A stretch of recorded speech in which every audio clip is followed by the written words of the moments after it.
Hey, what is going on, guys? This is the Australian Game Mate, and today I'm bringing you my fourth video, yep, I believe, and this is going to be about a little bit of a topic that I believe in a lot. A lot of you will be thinking it's a bit boring, so the gameplay is Battlefield 4. Yeah, I just hadn't played Battlefield 4 in a while, so I decided I'd hop on.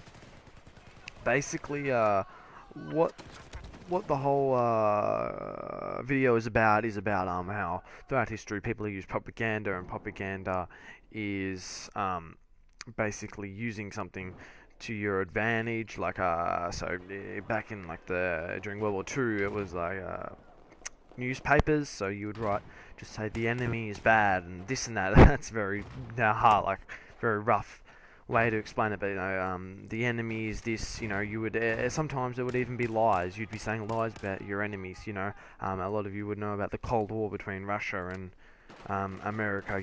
Well, back then it was the Soviet Union. And that basically, it was propaganda. There was all these different, when Russia launched a satellite, that was a giant propaganda wing, because they were saying how much advanced they were than America, which was not true, but it was a propaganda for their people to believe in. Basically, what I want to say is, in the modern day, with the invention of newspaper, that became an outlet for people to write, to use as propaganda. TV, radio, stuff like that. And in the modern day, obviously, internet has become a really big one. But another one which I don't really like is basically the use of. Jeez, I just lost my words then. Basically, the use of video games. So you're saying that throughout history they've used newspapers, so nowadays they're just using video games. And why I believe that is, if you look through any single video game throughout the time periods, it matches the enemy of America. You might think I'm a little bit crazy, but think about it. World War II, the American. Now, this is one thing I wanted to say. This isn't a go at you Americans. It's a go at your American government. I don't like the American government, but I love American people. I have an American person living on my street. But basically, what I want to say is, it's like it starts off with America, Japan, and how the American is the big hero and the British person is the big hero, and they fight evil. And then it goes on into things like Russia and China. You fight them, and they're the enemy, and how evil they are, and how you prevail. And basically, the use of basically whoever is America's enemy, whenever the game is set or whenever the game is developed, is the enemy on the game, and they're portrayed to be evil and this and that. And you may think I'm crazy, but just think about it. It seems to be a common occurrence that in all these mainly first-person shooters, the enemy is the enemy of the United States at the time of the development, or the time that the game is set. That might sound a little bit crazy, but like, it's just a fact. If you look through in this game, the enemy is China.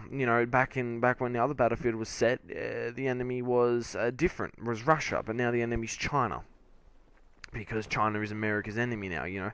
That's just what happens. I believe it's a new outlet for games to exploit.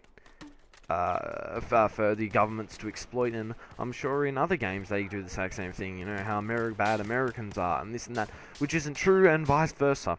I'm just saying that it really annoys me. Another topic I want to hit on is the racism within the game. With especially in W3 and all these games, like there's always that you always feel like there's that slight hit at foreigners, if you want to believe, because when you think about it, the enemy is always a foreigner. The bad person, in Black Ops 2 is always a foreigner. Sometimes it is an American or that, but generally it is a foreigner, or they've had some sort of foreign influence. And that really annoys me, because I think it's gone under the radar for a little bit too long, and I just wanted to bring it to people's attention that if you have a look through these first words, James, and comment down below. Get this out there. I really want you guys, this is the only video I'm asking you guys to get out there. Just get this video out there, because I believe that the government is using this, exploiting this, and that's not good. I don't want them to use video games as another outlet for their propaganda. So the question is, how do you possibly counter this? Really, the only way to counter this is to pretty much not buy the game, and that's never going to happen. So what you do is you make it noticeable. You let them know that everyone's onto them, that you guys are smarter than them. So you got to let everyone know what is going on, what they're doing, and how we can prevent this is letting everyone know. Because eventually they'll stop it. I just think that if games are developed, whatever country games are developing, the government is going to have a giant influence on the game. Whether you like it, whether you believe it, it's just a fact to me. I believe that it is a blatant fact that the propaganda is right in front of us. Well, that's pretty much all I had to say for this, guys. All I can say is just get the word out there, that this is wrong, and that I don't want this to keep going. I want you guys just to spread the word, let everyone know. This is the Australian Game Mate, and you guys can become a mate and subscribe. You can become one of my mates. When I hit 100 subs, I will be giving away a few things. Thank you guys. Thank you very much. And have a good night. /day.